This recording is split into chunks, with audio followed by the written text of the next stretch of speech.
चलिए तो देखिए, कल तक हम लोग जो क्वेश्चन बिहार पुलिस के लिए साइंस सेट से जो देखे थे 311 तक कंप्लीट किए थे। याद रखना है 311 तक हम लोग कंप्लीट कर लिए थे।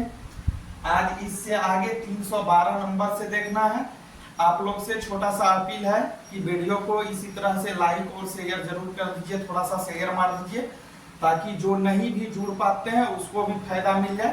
तो आप लोग से ये छोटी सी रिक्वेस्ट है कि वीडियो को शेयर कीजिए। चलिए देखिए, कह रहा है क्वेश्चन, क्वार्टर जिंक ऑक्साइड के, कहता है क्वार्टर जिंक ऑक्साइड के क्रिस्टलों पर प्रत्यावर्ती वोल्टेज आरोपित करने के फलस्वरूप कौन सी तरंग उत्पन्न होती है। याद रखना, फिर से क्वेश्चन देखिए, कहता है क्वार्टर जिंक ऑक्साइड के क्रिस्टलों पर प्रत्यावर्ती वोल्टेज या प्रत्यावर्ती वोल्टेज आरोपित करते हैं तो उनके फलस्वरूप कौन सी तरंगे उत्पन्न होती है। तो याद रखना है पराश्रव्य तरंगे उत्पन्न होती है। पराश्रव्य। आगे देखिए, हृदय की धड़कन जिसको हर्ट बोलते हैं, हर्ट प्रॉब्लम, तो कह रहा है हृदय की धड़कन की आवृत्ति एवं भूकंप के समय पृथ्वी से कौन सी तरंग निकलती है। थोड़ा सा समझिए इस क्वेश्चन को।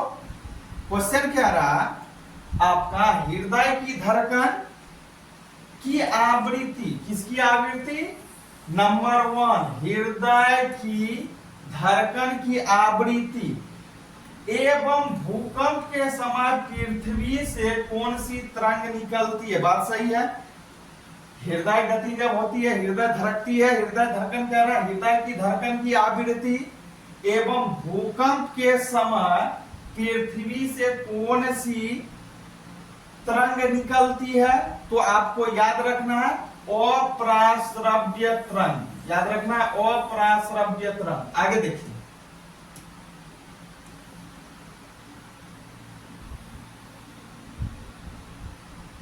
आगे क्वेश्चन है आपका, आगे क्वेश्चन जो है कह रहा है चमगादड़ कितनी आवृत्ति की पराश्रव्य ध्वनि या तरंग उत्पन्न कर सकते हैं। फिर से समझिए इसको, क्या रहा है, चमगादड़ कितनी आवृत्ति की पराश्रव्य तरंग उत्पन्न कर सकती है।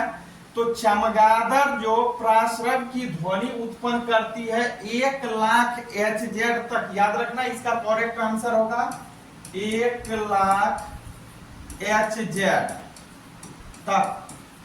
चलो आगे देखिए, कह रहा समुद्र की गहराई संकेत भेजने में, कह रहा समुद्र की गहराई संकेत भेजने दूध में उपस्थित हानिकारक जीवाणुओं को नष्ट कर दयूमर का पता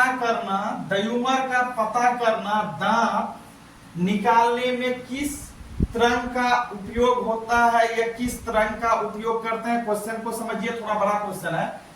कह रहा है समुद्र की गहराई संकेत भेजने, कोमा दे देते हैं तो ये अलग हो गया, ये अलग। तो कह रहा है समुद्र की गहराई संकेत भेजने दूध में उपस्थित हानिकारक जीवाणुओं का दयूमर का पता करना दांत निकालने में किस तरंग का उपयोग किया जाता है। तो ये सब का सब में पराश्रव्य तरंग का उपयोग किया जाता है। आपको याद रखना पराश्रव्य तरंग। चलिए आगे देखिए, आगे आपका क्वेश्चन है, कह रहा पराश्रव्य तरंग को किसने सबसे पहले एक सीटी द्वारा उत्पन्न किया था।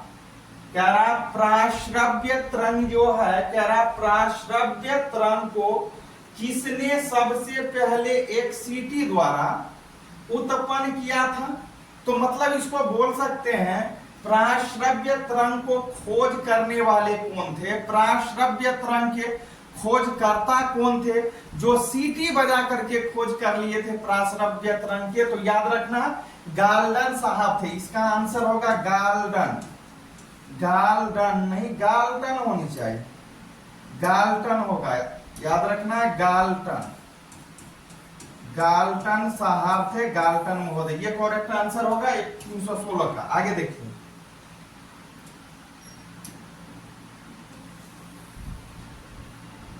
आगे क्वेश्चन है आपका, कह रहा ध्वनि की चाल किस पर निर्भर करती है? ध्वनि की चाल किस पर निर्भर करती है? ध्वनि क्या होता है इसे बता चुके हैं। ध्वनि क्या होता है? हम अपने कान से जो कुछ भी सुनते हैं उसे क्या बोलते हैं? ध्वनि। याद रखना, हम अपने कान से जो कुछ भी सुनते हैं वह ध्वनि कहलाता है, उसे ध्वनि कहते हैं। जैसे ट्रांजिस्टर का बजना, ट्रांसफार्मर का, गाय का रवाना, आगे इसी तरह से हो सकता है। जिस किसी भी चीज का आवाज आप सुनते हैं तो उसको क्या बोलेंगे? ध्वनि बोलेंगे। याद रखना, ध्वनि किसको बोलेंगे? कान से हम जो कुछ भी सुनते हैं उसको ध्वनि बोलेंगे। अब बातें आती है कि कान से हम बहुत से चीजों को सुनते हैं, दुनिया में जितने सारी चीजों का आवाज हम अपने कान के द्वारा ही सुनते हैं, तो इसको क्या बोलेंगे? ध्वनि बोलेंगे। एक बात होती है कि ध्वनि कैसे उत्पन्न होती है, थोड़ा सा समझिए। ध्वनि कैसे उत्पन्न होती है?